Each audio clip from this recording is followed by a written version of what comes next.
with me. I am Butter, formerly Evil Butter, now just back to normal Butter, in charge of vocals. We got Otis over here on bass. Rusty Tapwater on guitar. Take them by the setting sun. Rising, marching, 1, 2, 3. It was kind of like a mix of like funk and punk and hip hop. It was very heavy, very energetic, very loud. One way we used to like to describe it is it's kind of like taking Rage Against the Machine and Primus, and they had a baby, and that baby did a bunch of drugs, and then that was us. Yeah. So, you know, in a nutshell, like that. We also once called it Psycho Funk for a while, which really sounded cool. Never caught on, but it sounded really cool. It looked cool on paper when you write it down too. Rising, marching, 1, 2, 3. They won't believe in what they see. Me and Otis used to work together. We were part of another musical project back in the day, and then we decided, hey, fuck it, we're gonna do our own thing. And that was like what, 2009? 2009? I thought it was later. It was like 2011. Oh yeah. You're fucking old. You didn't even get here until like 2 years ago. Anyway, so we got together. We had a drummer that we played with, and it was just the three of us for a while. And then we had our first guitarist, and the band really got some traction a little bit after we got our second drummer, and things really picked up from there. And then after that, we had some little bit of creative differences, and moved forward with the new guitarist, and are still releasing a third album. So there's more to come. Not over yet. It's not quite over yet. They say the game is fair, and she's got some pubic hair, and a condom and some lube because I like to prepare.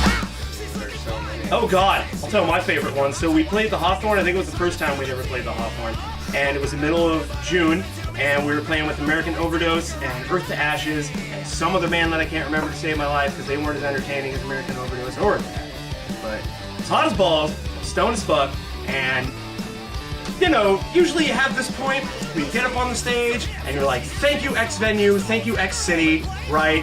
And so we'd only really played Ash Street up until that point, but I had it in my head. I was like, okay, go up there, I'm like, thank you Hawthorne, what the fuck is up Hawthorne? This is cool, it's the first time we're playing Hawthorne, so I'm saying that in my head.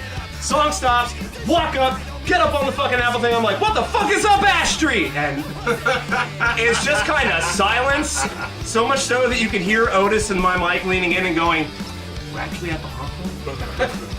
And I was like, oh man, still, you guys still think marijuana's harmless? And this guy in the audience saved the day because he just screamed out, I fucking love Ash Street too, man, yeah! And then everybody got a little more into it. That's something that I have never lived down, but also became an ongoing joke. So every time we go to a different venue, it's always thank you Ash Street, because it's always Ash Street. Every venue's Ash Street. We miss Ash Street. Yeah, big time. We miss Ash Street. Check out this girlie here, she wants to get with me. Jump up in my bed and fill her up with I mean, my big thing was wanting to make something different, and I was really stoked that we didn't just make like some standard ass, you know, 3-chord punk stuff. Like we set out to do something different, and we were doing it in a little more professional of a manner, and we did very well, and that was a really good motivating factor because I just kept wanting to bring that originality shit, because that's what it's all about in my mind, is making something cool and creative and new and different. You can't just go and recycle stuff. You got to come with something new to the table so people will be like, oh, I haven't seen that. I want to look at that for a few minutes. It was a lot of fun to do something really, really different and to get the responses that we did get from people. We're always, the looks on people's faces when we're playing is the best thing ever for me, because you just have these people that are standing there and they don't hate you, but they're just like, I have no idea what I'm looking at right now. I'm being blown away, but I don't know if I like it or not. And just that look on their faces was always heartwarming, because we were doing something that different, but it was working. So get ready, 'cause here we go! Upcoming albums, Tales of the Unusual Volume 2, what we could call it, or Book 2, some variation of that, is like what, 9 songs? 9 songs. Yeah, so it's the 9 songs that we wrote after Rusty here came on board, and it's more of that melting pot of like every genre that we can do. There's like really hip-hoppy song on there. We actually got like a legit love song on there. It's not just about fucking like Fred Ferguson and sex was. It's Right. legit a love song. It's sweet, tender, romantic. But then we also, you know, we got like weird, funky stuff like Drop Panic, which is all about dying on the floor, and we got stuff that's like AIDS Fire, which is just 80s hair metal all the fucking way, but like hard thrash status at the same time. It's a crazy journey, much akin to like the first EP, where you're getting a lot of stuff in varying styles, but it all flows together very well. Otis has been working his ass off trying to master it and make it sound beautiful. Yeah, it's been a challenge, but you know it's coming along. It's in my opinion sounds just as good as any old punk album. So sounds awesome to me. How does Rusty feel about the third album since he hasn't said a word this whole interview? No, it's a really strong sounding album. I think it fucking hits really hard compared to the last album, which was a little, you know, whimsical in a couple ways. Like the songs we wrote are about, you know, more emotional shit, and it just hits true. You know. It's a dark album. It is kind of dark, isn't it? It's a dark album. I had a realization that there's like at least half of the album is about death or dying in some format. Like the Bat is dealing with the aftermath of death in a sense. Fucking AIDS Fire is about wanting somebody to die heinously. Fucking Drop Panic's all about dying on the floor. We covered Lucky Tonight by the Dwarves, which is all about wanting to get lucky and die. So there's a lot of that going on. Oh, and Alone. Alone is totally that end of your life on your deathbed, reflecting on stuff like. So I mean that's 5 tracks right there Out of 9. out of 9. Yeah. So it's probably slightly darker than our usual shit. But He said laughing.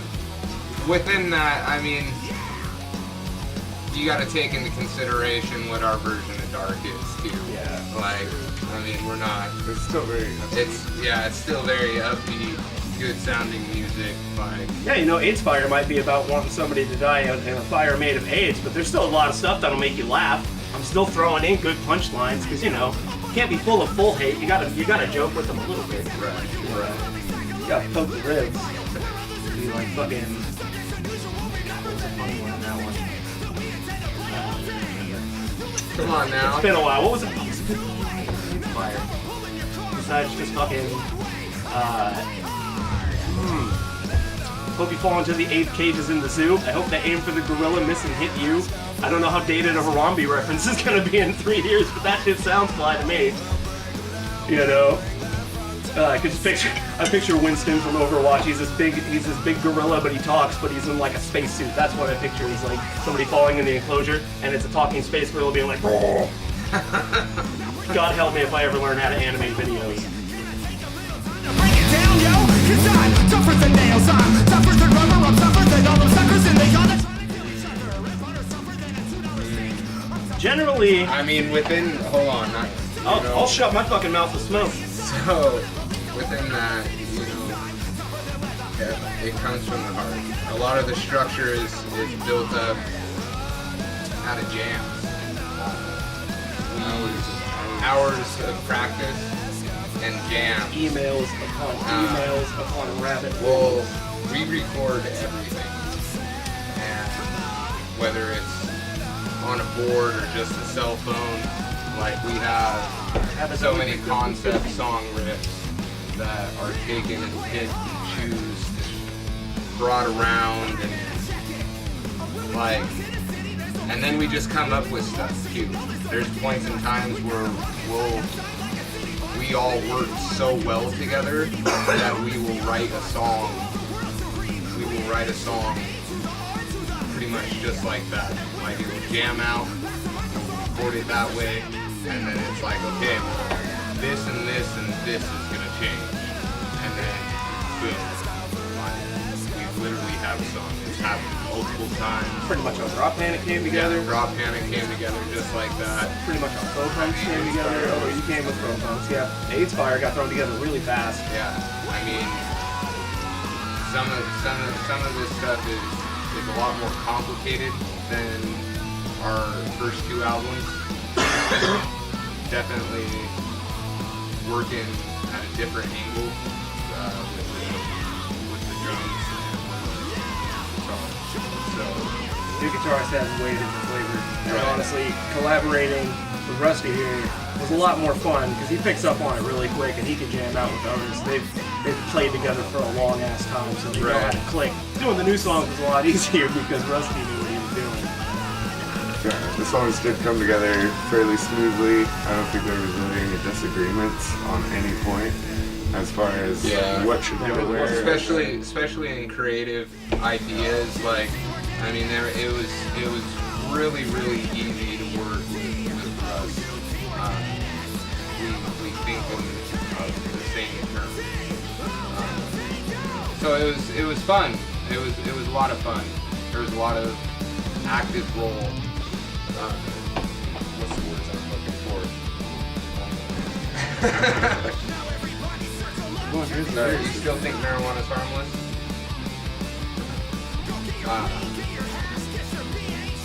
We all share a good bond is the short answer to the question.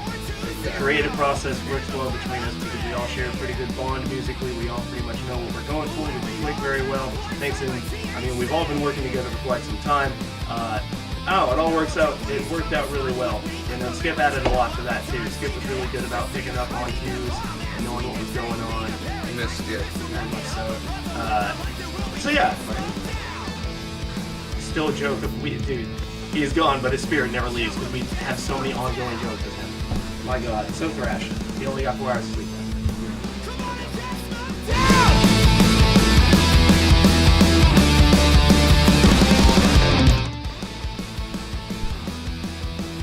I mean, really, we got to do one of those with Head PE, in my opinion. Because I like Head PE a lot. I've been listening to Head PE since I was a kid. And getting to open up to them not once but 3 times was the shit. So that's definitely one of them, and that actually happened. I can't hate on Personally, mine would be Primus.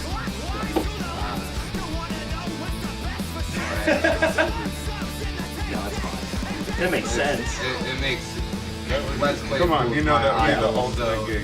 My personal would be Primus. So Primus.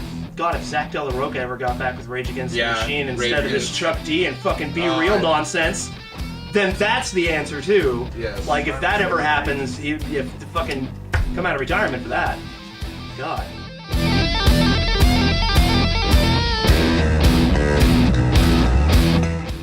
We love you. Yeah, we appreciate all the support from the people who have supported us very heavily throughout the years and continuously, because there's been quite a bit of them, and same thing with a lot of the bands that we're friends with too, and a lot of the people in the local scene who've shown us a lot of love. Despite us being weird and kind of hard to fit in, it's still pretty cool that people supported us, and hopefully they'll still be able to enjoy this last album, and they'll be able to look at us as like this weird anomaly that happened this one time. It was really sick, and now you got this cool Little package. album package. Yeah, you got 3 albums and a YouTube channel and a whole lot of fucking cool looking merch, and yeah, just to sit on and be like, that was cool. That was a cool thing that happened that one time. I agree. And Rusty makes 3. You got Yeah. anything to add to that? Be sure to stay tuned for the next projects that everybody's doing. Yeah, I mean, it's been a long road. It's been a fun one though. It's been a fun road. We've done a lot of shows. We've done a lot of fun things. I wouldn't change anything that happened. Except that Ash Street thing.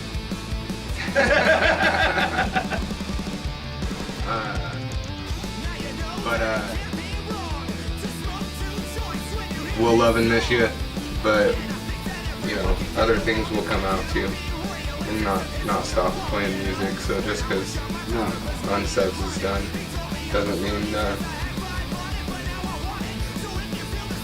doesn't mean more won't come out. So sorry, really stoned.